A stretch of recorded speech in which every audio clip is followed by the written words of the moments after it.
Please be ready for a dictation from a material taken from the Wikipedia on Central Vigilance Commission, which can be suitable for DDCPA skill and any other skill exam.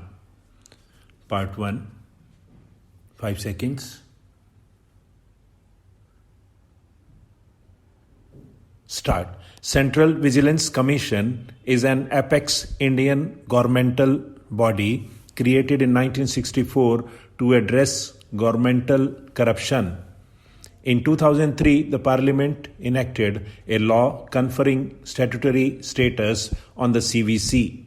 It has the status of an autonomous body, free of control from any executive authority, charged with monitoring all vigilance activity under the central government of India, advising various authorities in central government organizations in planning, executing, reviewing, and reforming their vigilance work. It was set up by the Government of India, resolution on 11 February 1964 on the recommendations of the Committee on Prevention of Corruption, headed by Shri K. Santhanam Committee, to advise and guide central government agencies in the field of vigilance. Nittur Srinivasa Rao was selected as the first Chief Vigilance Commissioner of India. The annual report of the CVC not only gives the details of the work done by it, but also brings out the system failures which leads to corruption in various governments, departments, organizations, system improvements, various preventive measures, and cases in which the Commission's advices were ignored, etc. The Commission shall consist of a Central Vigilance Commissioner, Chairperson, not more than 2 Vigilance Commissioners, members. The CVC is not an investigating agency. The only investigation carried out by the CVC is that of examining civil works of the government. Corruption investigations against government officials can proceed only after the government permits order. The CVC publishes a list of cases where permissions are pending, some of which may be more than a year old.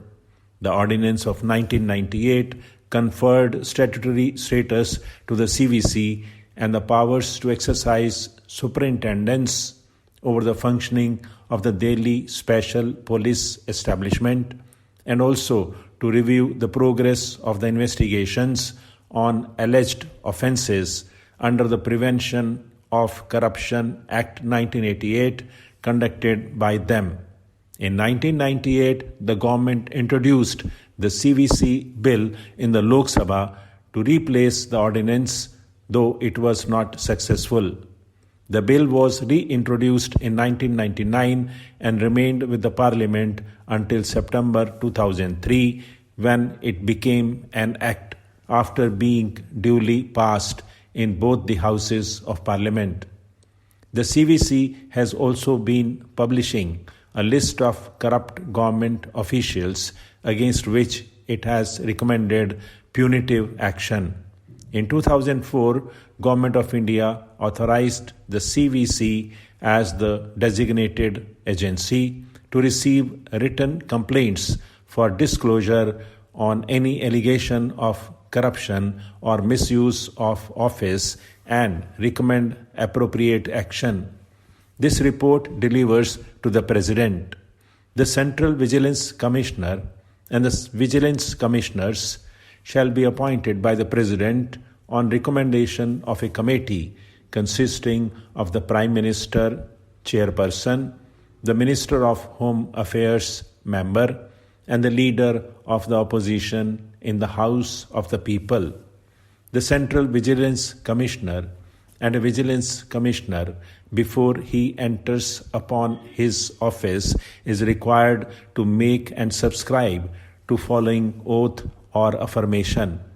Having been appointed Central Vigilance Commissioner or Vigilance Commissioner of the Central Vigilance Commission, do swear in the name of God or solemnly affirm that I will bear true faith and allegiance to the Constitution of India as by law established, that I will uphold the sovereignty and integrity of India, that I will duly and faithfully and to the best of my ability, knowledge, and judgment perform the duties of my office without fear or favor, affection or ill will, and I will uphold the Constitution and the laws. Stop.